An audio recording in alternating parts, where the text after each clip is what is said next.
नमस्कार साथियों, मैं दर्शन सिंह। आज हम बात करेंगे ऐसे निवेशकों के बारे में जिन्होंने कहीं भी अधिग्रहण यदि होता है तो सर्वे के बाद यदि वहां पर जमीन खरीदी है तो वो कहीं ना कहीं बहुत सारे डाउट्स में रहते हैं कि यहाँ जो पुश्तैनी किसान है उनको जो फायदे मिलेंगे, क्या हमें भी बराबर फायदा दिया जाएगा या नहीं दिया जाएगा। तो ऐसी ही बातों को लेकर हमें भी बहुत कॉल्स और मैसेज आते हैं और हमसे भी लोग ये पूछना चाहते हैं कि आखिर क्या रूल्स हैं जिसके आधार पर अधिग्रहण किया जाएगा।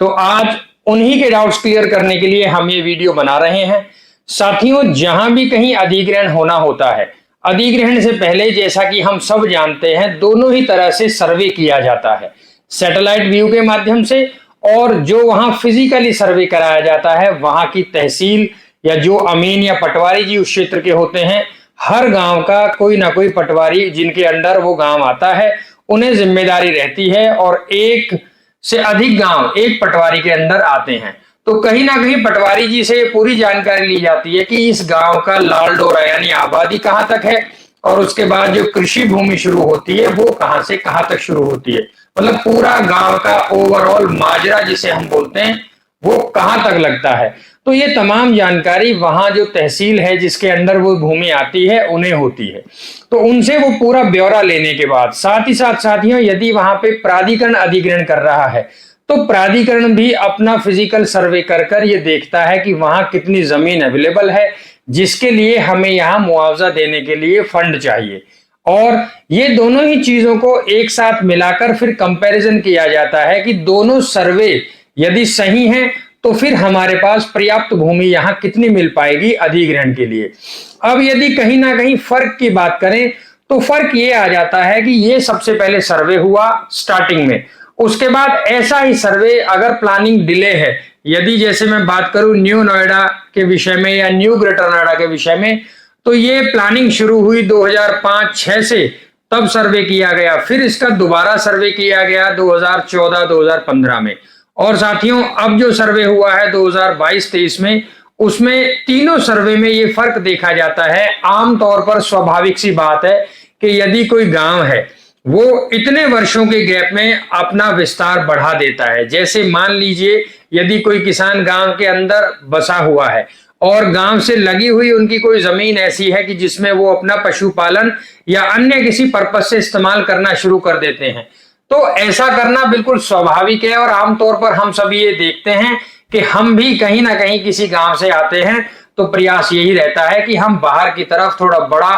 या खुला मकान बनाकर बस सके। इसी को देखते हुए जो तीनों सर्वे किए गए, यहाँ न्यू नोएडा में एक बहुत या ग्रेटर नोएडा की बात कह दीजिए, कहीं ना कहीं एक फर्क आ जाता है प्रीवियस जो गवर्नमेंट का सर्वे है उसमें, क्योंकि जो भी चीजें बदलाव में आई, गांव का जो विस्तार हुआ या जो भी वहां पर आबादी बसाई गई या कोई ऐसी प्रॉपर्टी जिसको किसी दूसरे व्यक्ति को बेच दिया गया, अब उसके मालिक और हैं, तो कहीं ना कहीं इन चीजों के फर्क के लिए गवर्नमेंट भी ये सोचती है कि चीजों को यदि प्लानिंग के तहत यानी समय अनुसार अधिग्रहित कर लिया जाए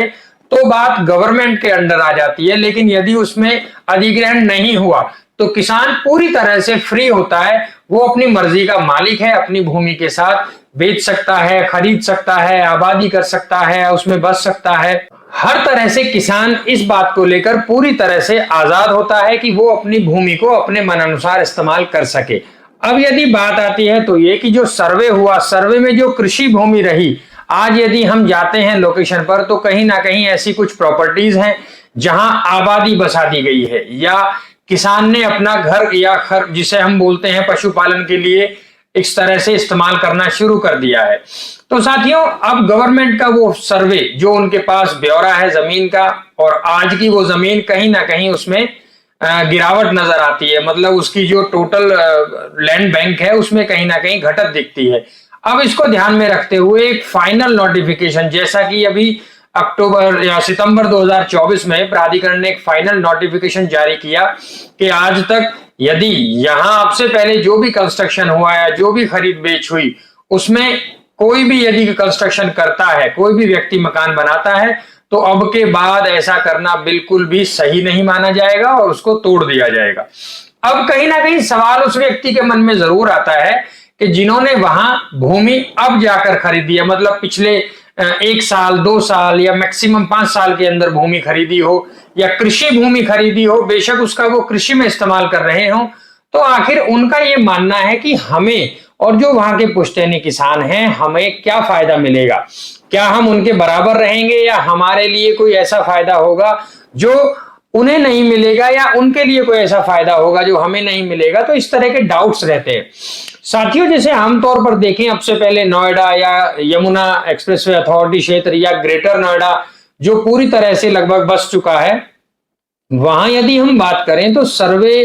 के तुरंत बाद जहां भी डेवलपमेंट होना शुरू होता है, हम और आप आमतौर पर स्वाभाविक सी बात है, जो इन्वेस्टर है वो कहीं ना कहीं मन बनाता है वहां निवेश करने के लिए कि यदि मैं वहां प्रॉपर्टी खरीद लेता हूं और मुआवजे की दर से यदि मुझे प्रॉपर्टी कम मिल रही है तो आने वाले कुछ ही वर्षों में मुझे मुआवजा मिल जाएगा और मेरा पैसा सुरक्षित तरीके से बढ़ जाएगा। अब ये प्लानिंग आमतौर पर हम सभी करते हैं, लेकिन कहीं ना कहीं गवर्नमेंट का जो सर्वे है उसके फर्क में ये देखा गया है कि सरकार भी नोटिफिकेशन के आधार पर सब चीजों को सूचित करती है। अब जैसे आमतौर पर हम यदि बात करें यमुना प्राधिकरण क्षेत्र में, ऐसे निवेशक जो यमुना क्षेत्र से बाहर के हैं या जिले से बाहर के हैं, वो कहीं ना कहीं वहां निवेश करने के बाद आज भी इस बात को लेकर प्रश्न चिन्ह लगा हुआ है कि उनको प्लॉट मिलेगा या नहीं मिलेगा। साथियों, यमुना प्राधिकरण क्षेत्र में जो किसान हैं, जो बाहर के निवेशक हैं, ये एक बहुत बड़ा मुद्दा ये है कि 2001 जब अथॉरिटी का गठन हुआ तो गठन से पहले नियम बनाया गया कि नियम ये है कि गठन से पहले जो भी निवेशक है उन्होंने अपनी भूमि की रजिस्ट्री और म्यूटेशन करा ली है, तो उनको पूरा अधिकार है यहाँ किसान कोटा प्लॉट पाने का और हर वो बेनिफिट लेने का जो वहां के पुश्तैनी किसान को मिल रहे हैं। इसी तरह से साथियों, 2001 के बाद जिन लोगों ने वहां प्रॉपर्टी खरीदी है, कहीं ना कहीं वो इस बात से नाराज हैं और वो कोर्ट पहुंच गए, यानी सरकार के सामने, उस न्यायालय के सामने उन्होंने अपनी बात को रखा कि हम भी निवेशक हैं, हम भी वहां के किसान हैं, हमारी जमीन भी अधिग्रहण में जा रही है, फिर हमारे साथ इतना भेदभाव क्यों। तो इसी तरह से एक एक्ट आया 2013 में, जिसमें एक्ट में लिखा गया कि एक्ट के अनुसार 2013 तक जो भी किसान हैं जो यहाँ अधिग्रहण में जिनकी जमीन ली गई है उन सभी को पुश्तैनी काउंट किया जाए और सभी को प्लॉट दिया जाए। तो ऐसा हुआ और सरकार ने एक एक्ट पास किया और सभी किसान जो 2013 से पहले हैं सभी को पुश्तैनी माना गया।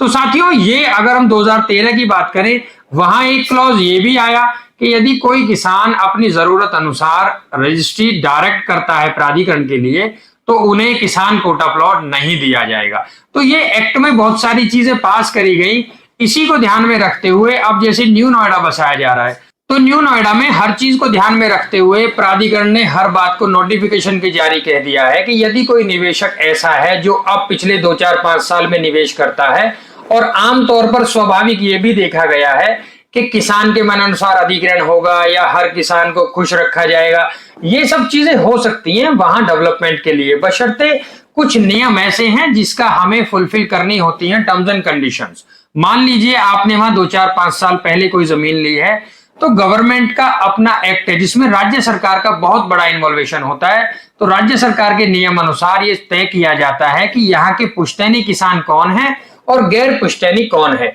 इसमें बिल्कुल सही और साफ तौर पर बात यह है कि वहां यदि आपकी जमीन मुआवजे में जाती है तो जो भी मुआवजे की दर पास होगी वो सभी को एक समान दी जाएगी, उसमें बहुत बड़ा फर्क नहीं है, ना किसी भी तरह का कोई फर्क आएगा, क्योंकि जो जमीन आपकी अधिग्रहण की जाएगी जिस व्यक्ति के नाम पर है, जितना एरिया उनके नाम पर है, पूरे एरिया का चेक बनाकर उनको खाते में दिया जाता है। अब फर्क आता है तो ये कि कुछ लोग ऐसे हैं जिन्होंने अपनी जमीन पर बाग लगा रखे हैं या कोई ऐसा, जैसे अब से पहले बाग या कोई भूमि का जो पानी की सिंचाई के लिए जो भी व्यवस्था करी जाती थी, तो आमतौर पर वो जो मशीनरी है उसको रखने के लिए कमरा बना दिया या पक्की नाली खेत के लिए बना दी। तो ये तमाम चीजें कहीं ना कहीं सरकार भी मानती है, और आपने यदि बाग लगाया हुआ है तो उसका एक फिजिकल सर्वे किया जाएगा और आपको पर पेड़ या जो भी आपने वहां कंस्ट्रक्शन किया हुआ है उसके लिए एक नॉमिनल अमाउंट दिया जाता है। तो सब चीजें गवर्नमेंट द्वारा मानी जाती हैं, बशर्ते बात आती है तो ये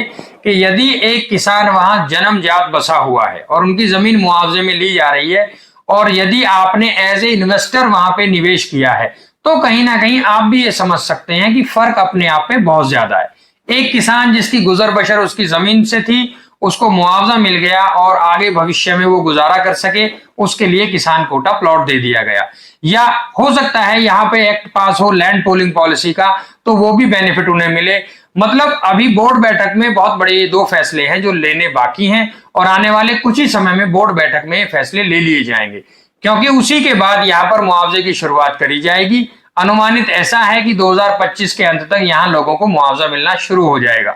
इसका बहुत बड़ी संख्या में लोग इंतजार भी कर रहे हैं, क्योंकि सबकी अपनी जरूरतें हैं। अब यदि हम बात करें तो ये कि वहां आपको किसान को वो तमाम फायदे दे दिए जाते हैं, लेकिन उसमें भी एक कहीं ना कहीं एक सर्वे का टाइम होता है, जहां गवर्नमेंट और जो अथॉरिटी है ये दोनों मिलकर डिसाइड करते हैं कि आखिर कब से किसानों को पुश्तैनी माना जाए और कब से किसानों को गैर पुश्तैनी माना जाए। अब जैसे हम सभी जानते हैं, यहाँ 3 बार सर्वे हुआ, 2005-6 में हुआ, 14-15 में हुआ और 22-23 में हुआ। अब तीनों ही सर्वे में गवर्नमेंट के समक्ष हर एक चीज की फोटोग्राफी और वीडियोग्राफी होती है कि कहां पर किस तरह से बढ़ोतरी हुई है, कहां जमीन बेची गई है, कहां प्राइवेट डेवलपमेंट किया गया है, किस भूमि पर कंस्ट्रक्शन करी गई है, कहां व्यापार रूपी चीजों को बढ़ाया गया। तो हर चीज गवर्नमेंट की नजर में होती है, उसी के आधार पर चीजों का फैसला लिया जाता है। अब यदि हम ये सोचे कि हमने वहां 1-2 वर्ष पहले भूमि ले ली और जो वहां पीढ़ी दर पीढ़ी किसान बसे हुए हैं उन्हीं के बराबर हमें फायदा मिले, तो हो सकता है कि गवर्नमेंट इस चीज को ना माने और बिल्कुल एक समान फायदा उन लोगों को ना मिल पाए जिन्होंने कुछ ही वर्ष पहले इन्वेस्टमेंट करी है। या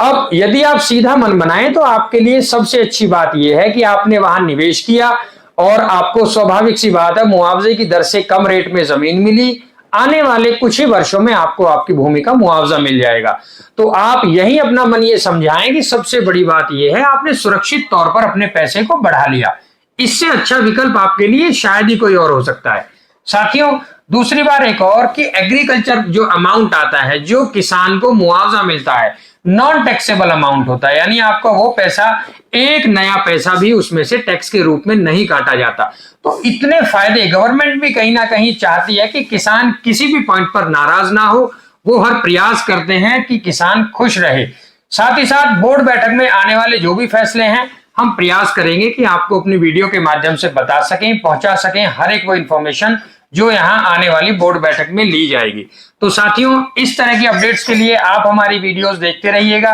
और लाइक एंड सब्सक्राइब करना ना भूलिए, या ऐसे लोग जो यहां निवेश करने का मन बना रहे हैं उन तक भी हमारी ये वीडियो जरूर पहुंचाएं। आप सभी को शुभकामनाएं। नमस्कार।